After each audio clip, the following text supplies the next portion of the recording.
നമസ്കാരം. മലയാളി വാർത്ത ഇൻസൈഡിലേക്ക് സ്വാഗതം. വ്യോമപാത അടച്ചുപൂട്ടി, എണ്ണ നിറച്ച കപ്പലുകൾ നങ്കൂരമിട്ടിരിക്കുന്ന തുറമുഖങ്ങൾക്ക് സുരക്ഷ കൂട്ടി, കര അതിർത്തികൾ പൂട്ടിക്കെട്ടി കൂടുതൽ സേനയെ വിന്യസിച്ച് ഇറാൻ. പേടി അമേരിക്കയല്ല, ഇസ്രയേലിനെ. ജൂതപ്പട ഏത് വഴിക്ക് കയറി അടിക്കും എന്ന് പകച്ച് IRGC. അമേരിക്ക നേരിട്ട് കയറി അടിക്കും. എന്നാൽ മൊസാദും ഇസ്രയേൽ സേനയും തകർക്കേണ്ട സ്ഥലം അവരുടെ റഡാറിലാക്കിയ ശേഷം അടിച്ച് തകർത്ത് തരിപ്പണമാക്കും. തിരിച്ചടിക്കാനുള്ള ഗ്യാപ്പ് പോലും ഇറാൻ സൈന്യത്തിന് കിട്ടില്ല. ലെബനനിലെ ഹിസ്ബുള്ള കേന്ദ്രങ്ങളിൽ ആക്രമണം കടുപ്പിച്ച ഇസ്രയേൽ സൈന്യം ഇറാനിലേക്ക് തിരിയും എന്നുള്ള സൂചനകൾ പുറത്ത്. ഇറാന്റെ അതിർത്തികൾ മുഴുവൻ മൊസാദ് ചാരവലയത്തിലാക്കി കഴിഞ്ഞു. ആകാശ കോട്ട പിളർന്ന് ജൂതപ്പട അകത്ത് കയറി അണ്ണാക്കിൽ മിസൈൽ പൊട്ടിച്ചിട്ടും അറിയാത്ത ഇറാന്റെ ഗതികേട് ലോകം കണ്ടു കഴിഞ്ഞതാണ് മുൻപ്. ഇപ്പോൾ ഇറാൻ അതിർത്തിയുടെ തൊട്ടരികിൽ ഇസ്രയേൽ നടത്തിയ വൻപൻ നീക്കമാണ്. അത് കേട്ട് വിറയ്ക്കുകയാണ് റവല്യൂഷണറി ഗാർഡ്. ഇറാനുമായുള്ള സംഘർഷത്തിനിടെ ഇറാന്റെ നീക്കങ്ങൾ സൂക്ഷ്മമായി നിരീക്ഷിക്കുന്നതിനായി ഇസ്രയേൽ അസർബൈജാൻ അതിർത്തിയിൽ രഹസ്യ സൈനിക ശൃംഖല സ്ഥാപിച്ചതായിട്ട് റിപ്പോർട്ടുകൾ പുറത്തുവരുന്നുണ്ട്. അസർബൈജാൻ എന്ന രാജ്യം പോലും മൊസാദിന്റെ ഈ നീക്കം കണ്ടെത്തിയില്ല. അന്താരാഷ്ട്ര മാധ്യമമായ CNN ആണ് ഇക്കാര്യം റിപ്പോർട്ട് ചെയ്തിരിക്കുന്നത്. പെന്റഗൺ ആസ്ഥാനത്ത് നിന്ന് ചോർന്നു കിട്ടിയ വിവരങ്ങളുടെ അടിസ്ഥാനത്തിലാണ് ഈ റിപ്പോർട്ടെന്ന് CNN വ്യക്തമാക്കുന്നു. ഇവിടെ നിന്നും ഇറാനിലേക്ക് ഡ്രോൺ നിരീക്ഷണം നടത്തുകയും വിവരശേഖരണം നടത്തുകയും ചെയ്തിരുന്നു ഇസ്രയേൽ. യുദ്ധസമയത്ത് വടക്കൻ ഇറാനിൽ നിരീക്ഷണം നടത്താനാണ് ഇസ്രയേൽ ഈ രഹസ്യ താവളങ്ങൾ ഉപയോഗിച്ചതെന്നും റിപ്പോർട്ടിൽ വ്യക്തമാക്കുന്നു. ഇപ്പോഴും ഈ താവളങ്ങൾ അവിടെയുണ്ടെന്നും സസൂക്ഷ്മം ഇറാനെ നിരീക്ഷിച്ചു വരികയാണ് എന്നുള്ള വിവരങ്ങളും പുറത്ത്. ഇസ്രയേൽ സ്പെഷ്യൽ ഫോഴ്സ്, രഹസ്യാന്വേഷണ ഉദ്യോഗസ്ഥർ, ഡ്രോൺ യൂണിറ്റുകൾ എന്നിവരെ ഇറാന്റെ വടക്കൻ അതിർത്തിക്ക് സമീപം അസർബൈജാനിൽ വിന്യസിച്ചിട്ടുണ്ട്.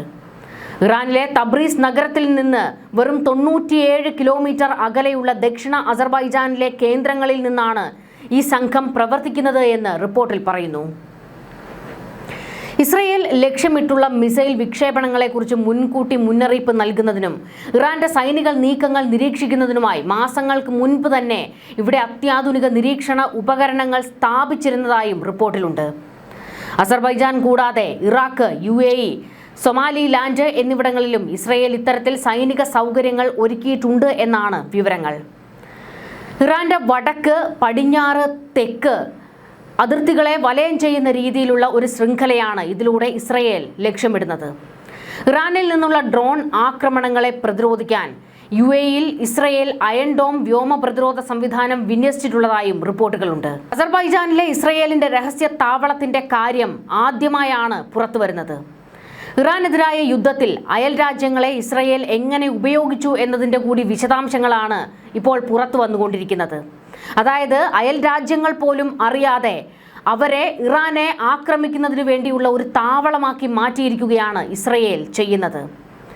ചില രാജ്യങ്ങളുടെ അനുമതിയോടെയും മറ്റ് ചില രാജ്യങ്ങളുടെ അനുമതി ഇല്ലാതെയും ഒക്കെയാണ് ഇസ്രയേൽ താവളങ്ങൾ പ്രവർത്തിക്കുന്നതെന്നും CNN റിപ്പോർട്ടിൽ വ്യക്തമാക്കുന്നു. ഇറാനിലേക്കുള്ള സൈനിക നടപടികൾ, അതായത് യുദ്ധം മുറുകിയാൽ ഇറാനിലേക്കുള്ള സൈനിക നടപടികൾ ഏറ്റവും ഫലപ്രദമായി എങ്ങനെ വിനിയോഗിക്കാം എന്നുള്ളതിന് വേണ്ടിയാണ് ഈ അയൽ രാജ്യങ്ങളെ പ്രത്യേകമായും ഇസ്രയേൽ റഡാറിലാക്കിയിരിക്കുന്നത്. അയൽ രാജ്യങ്ങളുടെ മുക്കും മൂലയും വരെ മൊസാദ് എന്ന ചാര സംഘടനയ്ക്ക് കാണാപ്പാഠമാണ്. എവിടെ നിന്ന് ആക്രമണം നടത്തിയാൽ ഇറാൻ ഇട്ട് കൊള്ളുമെന്നും ഇവർ കൃത്യമായി മനസ്സിലാക്കിയിട്ടുണ്ട്. ഇറാന്റെ അകത്തേക്ക് ആക്രമണം വ്യാപിപ്പിക്കാൻ ഇസ്രയേലിന് നിഷ്പ്രയാസം സാധിക്കും എന്നുള്ളതാണ് ഇതിലൂടെ വ്യക്തമാകുന്നത്. ഇസ്രയേൽ ഇറാനിൽ നടത്തിയ പല വ്യോമാക്രമണങ്ങളും ഈ താവളങ്ങളിൽ നിന്നായിരുന്നു എന്നുള്ള ഞെട്ടിപ്പിക്കുന്ന വിവരവും കൂടി പുറത്തു വരുമ്പോൾ അയൽ രാജ്യങ്ങൾ പോലും ഇപ്പോൾ കിളിപാറി നിൽക്കുകയാണ്. ആഫ്രിക്കൻ തീരത്തുള്ള സ്വയംഭരണ പ്രദേശമായ സൊമാലിലാൻഡിലാണ് ഇസ്രയേലിന്റെ മറ്റൊരു രഹസ്യ സൈനിക താവളം ശക്തമായി ഇപ്പോഴും പ്രവർത്തിക്കുന്നത്. ഇറാനിലേക്കുള്ള യാത്രകളിൽ ഇസ്രയേലി പോർ വിമാനങ്ങൾക്ക് തങ്ങാനുള്ള ഇടമായാണ് ഇത് ഉപയോഗിച്ചത്. ഡിസംബറിൽ സൊമാലിലാൻഡിനെ ഔദ്യോഗികമായി അംഗീകരിക്കുന്ന ആദ്യ രാജ്യമായി ഇസ്രയേൽ മാറിയിരുന്നു. ഇക്കാര്യത്തിൽ സൊമാലിലാൻഡ് പ്രതികരിച്ചിട്ടില്ല. എന്നാൽ ഈ വാർത്തകൾ അടിസ്ഥാനരഹിതമാണെന്ന് അമേരിക്കയിലെ അസർബൈജാൻ എംബസി വക്താവ് അറിയിച്ചിട്ടുണ്ട്. ആരോപണങ്ങൾ തള്ളിക്കളയുന്നതായിട്ടാണ് അസർബൈജാൻ അറിയിച്ചിരിക്കുന്നത്. തങ്ങളുടെ ഭൂപ്രദേശം മൂന്നാമതൊരു രാജ്യത്തിനെതിരായ നീക്കങ്ങൾക്കായി ഉപയോഗിക്കാൻ അനുവദിക്കില്ല എന്ന് എംബസി വക്താവ് വ്യക്തമാക്കിയത്. ഇറാഖും UAEയും തങ്ങളുടെ രാജ്യങ്ങളിൽ അനധികൃതമായി ഇസ്രയേൽ സൈനിക താവളങ്ങളോ സേനയോ ഇല്ലെന്ന് അറിയിക്കുകയും ചെയ്തിട്ടുണ്ട്. എന്നാൽ ഉപഗ്രഹ ചിത്രങ്ങളിലൂടെ US-ന് കിട്ടിയ വിവരം അസർബൈജാൻ മേഖലയിലും തൊട്ടയൽവക്കത്തുള്ള രാജ്യങ്ങളിലുമൊക്കെ ഇസ്രയേൽ അവരുടെ രഹസ്യ താവളങ്ങൾ പടുത്തുയർത്തിയിരിക്കുന്നതിൻ്റെ ചിത്രങ്ങളാണ്.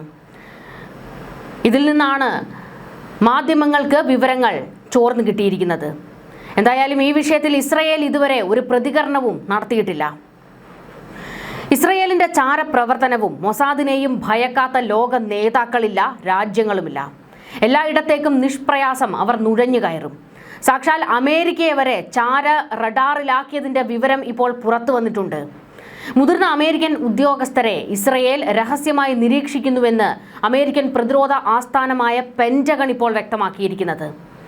ഇസ്രയേൽ നിരീക്ഷണത്തിൽ ആശങ്ക പ്രകടിപ്പിക്കുകയായിരുന്നു പെന്റഗൺ.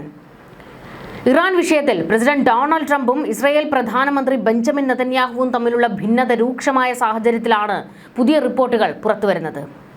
പെന്റഗണിലെ ഡിഫൻസ് ഇന്റലിജൻസ് ഏജൻസി ഇസ്രയേലിന്റെ രഹസ്യാന്വേഷണ ഭീഷണി നിലവാരം ഏറ്റവും ഉയർന്ന ഘട്ടമായ ക്രിട്ടിക്കൽ എന്ന നിലയിലേക്ക് ഉയർത്തിയിട്ടുണ്ട്. ഇസ്രയേലി രഹസ്യാന്വേഷണ ഏജൻസികൾ വിവരങ്ങൾ ശേഖരിക്കുന്നതിൽ വളരെയധികം അക്രമോത്സുക സ്വഭാവം കാണിക്കുന്നുവെന്നാണ് മുതിർന്ന അമേരിക്കൻ ഉദ്യോഗസ്ഥർ ഇപ്പോൾ പ്രതികരിച്ചിരിക്കുന്നത്. ഇസ്രയേൽ സന്ദർശിക്കുന്ന അമേരിക്കൻ ഉദ്യോഗസ്ഥരോട് ഇപ്പോൾ അതീവ ജാഗ്രത പാലിക്കണമെന്നാണ് അമേരിക്ക നിർദ്ദേശം കൊടുത്തിരിക്കുന്നത്. ആശയവിനിമയത്തിനായി ബർണർ ഫോണുകളും താൽക്കാലിക കമ്പ്യൂട്ടറുകളും മാത്രമാണ് ഉപയോഗിക്കുന്നത്. ഹോട്ടൽ മുറികളിലോ മറ്റ് സുരക്ഷിതമല്ലാത്ത സ്ഥലങ്ങളിലോ വെച്ച് അതീവ രഹസ്യ സ്വഭാവമുള്ള വിഷയങ്ങൾ ചർച്ച ചെയ്യുന്നത് ഒഴിവാക്കാനും മുതിർന്ന ഉദ്യോഗസ്ഥർക്ക് പെന്റഗൺ നിർദ്ദേശം നൽകിയിട്ടുണ്ട്. പശ്ചിമേഷ്യയിലെ സംഘർഷങ്ങളെക്കുറിച്ചുള്ള ട്രംപ് ഭരണകൂടത്തിന്റെ ആഭ്യന്തര തീരുമാനങ്ങൾ ചോർത്താൻ ഇസ്രയേൽ ശ്രമിക്കുന്നുണ്ട് എന്നാണ് US പ്രതിരോധ വകുപ്പിന്റെ നിഗമനം. ഇസ്രയേലിന്റെ ആത്യന്തികമായ ഒരേ ഒരു ലക്ഷ്യം ഇറാനെ അടിച്ചില്ലാതാക്കുക എന്നുള്ളതാണ്. അമേരിക്കയെ കണ്ടുകൊണ്ടല്ല ഞങ്ങൾ ഈ യുദ്ധത്തിന് ഇറങ്ങി പുറപ്പെട്ടതെന്നും തുടങ്ങി വെച്ചിട്ടുണ്ടെങ്കിൽ അത് അവസാനിപ്പിക്കാൻ തങ്ങൾക്കറിയാമെന്നുമാണ് ഇപ്പോൾ ഇസ്രയേൽ പ്രതിരോധ മന്ത്രി കാറ്റ്സ് ഉൾപ്പെടെ അമേരിക്കയെ വിമർശിച്ചുകൊണ്ട് പറയുന്നത്. കാറ്റ്സും ബെഞ്ചമിൻ നെതന്യാഹുവും ഒക്കെ മുൻപും പറഞ്ഞിട്ടുണ്ട്. പ്രത്യേകിച്ച് പ്രതിരോധ മന്ത്രി കാറ്റ്സ് പല ആവർത്തി പറഞ്ഞിട്ടുണ്ട്, ഞങ്ങൾ ഒരാളുടെയും സഹായത്തിന് വേണ്ടി കാത്തു നിൽക്കില്ല. ഈ രാജ്യത്തിന് നേരെ ആര് വിരൽ ചൂണ്ടിയാലും അതെടുക്കാൻ ഞങ്ങൾ ഇറങ്ങി പുറപ്പെടുമെന്ന്. അതിന് അമേരിക്കയുടെയോ ട്രംപിന്റെയോ ഒരു ഒത്താശയും തങ്ങൾക്ക് ആവശ്യമില്ല എന്നും ഇസ്രയേൽ വ്യക്തമാക്കുകയും ചെയ്തിട്ടുണ്ട്. അതായത് ഇറാനെ ഇല്ലാതാക്കേണ്ടത് തങ്ങളുടെ ആവശ്യമാണ്, ജൂതരാഷ്ട്രത്തിന്റെ നിലനിൽപ്പിന്റെ ആവശ്യമാണെന്നും അതിന് ഏതറ്റം വരെയും പോകാൻ തങ്ങൾ തയ്യാറാണെന്നും ഏതറ്റം വരെയും പോകും എന്നുള്ളതിന്റെ ഉദാഹരണമാണ് ആയതുള്ള അലി ഖമനേയിയുടെ തല ചിതറിച്ച നീക്കമെന്നും ഇപ്പോൾ ഇസ്രയേൽ തിരിച്ചടിക്കുന്നു. ഇസ്രയേൽ ചാരവലയം സൃഷ്ടിക്കുന്നുവെന്നും അമേരിക്ക ഉൾപ്പെടെയുള്ള രാജ്യങ്ങളെ റഡാറിലാക്കിയിരിക്കുന്നു എന്നുള്ള വിവരങ്ങൾ വലിയ രീതിയിൽ പാശ്ചാത്യ മാധ്യമങ്ങളിൽ നിറയുന്നതോടെ ഈ ആരോപണങ്ങളെല്ലാം ഇസ്രയേൽ ഇപ്പോൾ പൂർണ്ണമായും തള്ളിക്കളഞ്ഞിരിക്കുകയാണ്. അമേരിക്കൻ ഉദ്യോഗസ്ഥരെ നിരീക്ഷിക്കുന്നു എന്നത് തികച്ചും വ്യാജമായ കാര്യമാണെന്ന് വാഷിംഗ്ടണിലെ ഇസ്രയേൽ എംബസി വക്താവ് അറിയിച്ചു. ഇസ്രയേലിന്റെ രഹസ്യാന്വേഷണ പ്രവർത്തനങ്ങൾ ശത്രുരാജ്യങ്ങൾക്കെതിരെ മാത്രമാണെന്നും സഖ്യകക്ഷികൾക്കെതിരെ അല്ല എന്നും അവർ വ്യക്തമാക്കി. വൈറ്റ് ഹൗസും ഈ റിപ്പോർട്ടുകൾ ഔദ്യോഗികമായി തള്ളിയിട്ടുണ്ട്. ഇറാനുമായുള്ള യുദ്ധത്തിന്റെ കാര്യത്തിൽ ട്രംപും നെതന്യാഹുവും തമ്മിലുള്ള ബന്ധം വഷളായിക്കൊണ്ടിരിക്കുകയാണ് എന്നാണ് റിപ്പോർട്ടുകൾ. ലബനനിലെ ഇസ്രയേൽ ആക്രമണങ്ങൾ സമാധാന ചർച്ചകളെ ബാധിക്കുമെന്ന് ട്രംപ് നെതന്യാഹുവിന് ശക്തമായ മുന്നറിയിപ്പ് നൽകിയിരുന്നു. എന്നാൽ ട്രംപിന്റെ മുന്നറിയിപ്പും അവഗണിച്ച് ഇസ്രയേൽ ലബനനിൽ സൈനിക നടപടി തുടർന്നത്. ഇത് അമേരിക്ക ഇസ്രയേൽ ബന്ധത്തിൽ വിള്ളൽ വീഴ്ത്തിയത്. ഇറാനെ നിരീക്ഷിക്കാൻ അസർബൈജാൻ, UAE എന്നിവിടങ്ങളിൽ ഇസ്രയേൽ രഹസ്യ സൈനിക ശൃംഖല സ്ഥാപിച്ചു എന്ന റിപ്പോർട്ടുകൾ പുറത്തു വന്നതിന് പിന്നാലെയാണ് ഇപ്പോൾ അമേരിക്കൻ ഉദ്യോഗസ്ഥരെയും അവർ നിരീക്ഷിക്കുന്നു എന്ന ഗുരുതരമായ ആരോപണം ഉയർന്നിരിക്കുന്നത്. ഇതിനിടെ അമേരിക്ക ഇറാൻ പോര് കനക്കുകയാണ്. അടിച്ചും തിരിച്ചടിച്ചും ഇരു കൂട്ടരും യുദ്ധം ആളിക്കത്തുന്ന നിലയിലേക്ക് കാര്യങ്ങൾ എത്തിച്ചിരിക്കുന്നു. ഇറാന്റെ റഡാർ സൈറ്റുകളിൽ ആക്രമണം നടത്തിയിരിക്കുകയാണ് US സൈന്യം. ഹോർമുസ് കടലിടുക്കിലെ ക്വെഷം ദ്വീപിനോട് ചേർന്ന റഡാർ സൈറ്റുകളിലാണ് ആക്രമണം ഉണ്ടായത്. കഴിഞ്ഞ ദിവസം ക്വെഷം ദ്വീപിൽ ആക്രമണം നടത്തിയിരുന്നു. അതിനുശേഷമാണ് ഇപ്പോൾ വീണ്ടും റഡാർ സൈറ്റുകൾ ലക്ഷ്യം വെച്ച് ആക്രമണം നടത്തിയത്. ഇറാന്റെ ആക്രമണത്തെ പ്രതിരോധിക്കുന്നതിന്റെ ഭാഗമായാണ് ആക്രമണം നടത്തിയത് എന്നാണ് US കമാൻഡ് അറിയിച്ചത്. ഹോർമുസിൽ ഇറാൻ നടത്തിയ ഡ്രോൺ ആക്രമണം കപ്പൽ ഗതാഗതത്തെ തടസ്സപ്പെടുത്തുന്ന തരത്തിലായിരുന്നുവെന്നും മേഖലയിൽ സംഘർഷാവസ്ഥ ഉണ്ടാക്കിയെന്നും US സെൻട്രൽ കമാൻഡ് ചൂണ്ടിക്കാട്ടി. ഇതിന് തിരിച്ചടി നൽകിയാണ് ഇറാന്റെ തന്ത്രപ്രധാന സൈനിക സൈറ്റുകളിൽ ആക്രമണം നടത്തിയതെന്നും US വ്യക്തമാക്കി. ഇറാന്റെ പരാക്രമങ്ങളെ ന്യായീകരിക്കാൻ കഴിയില്ല എന്നും അമേരിക്ക പറഞ്ഞു. ഇറാന്റെ നീക്കങ്ങളെ നിരന്തരം നിരീക്ഷിക്കുമെന്നും പ്രതിരോധ സംവിധാനങ്ങളെ കൂടുതൽ ശക്തമാക്കുമെന്നും സെൻട്രൽ കമാൻഡ് ആവർത്തിച്ചു പറഞ്ഞു. പേർഷ്യൻ ഗൾഫിലെ ഇറാന്റെ ഖാർഗ് ദ്വീപിൽ സ്ഫോടനങ്ങളും വ്യോമ പ്രതിരോധ പ്രവർത്തനങ്ങളും നേരത്തെ റിപ്പോർട്ട് ചെയ്തിരുന്നു. US ഈ പ്രദേശത്ത് ആക്രമണം നടത്തിയതായിട്ടാണ് ഇറാനിയൻ മാധ്യമങ്ങൾ ഇപ്പോൾ റിപ്പോർട്ട് പുറത്തുവിട്ടിരിക്കുന്നത്. അമേരിക്കയുമായുള്ള സമാധാന ചർച്ചകൾ പ്രതിസന്ധിയിലാണെന്ന് ഇറാൻ പരമോന്നത നേതാവ് മുജതബ ഖമനേയിയുടെ സൈനിക ഉപദേശകൻ മെഹ്സിൻ റസായി വ്യക്തമാക്കി. US പ്രസിഡന്റ് ഡൊണാൾഡ് ട്രംപാണ് ഈ പ്രതിസന്ധി മാറ്റേണ്ടതെന്നും അദ്ദേഹം CNN നൽകിയ അഭിമുഖത്തിൽ പറഞ്ഞു.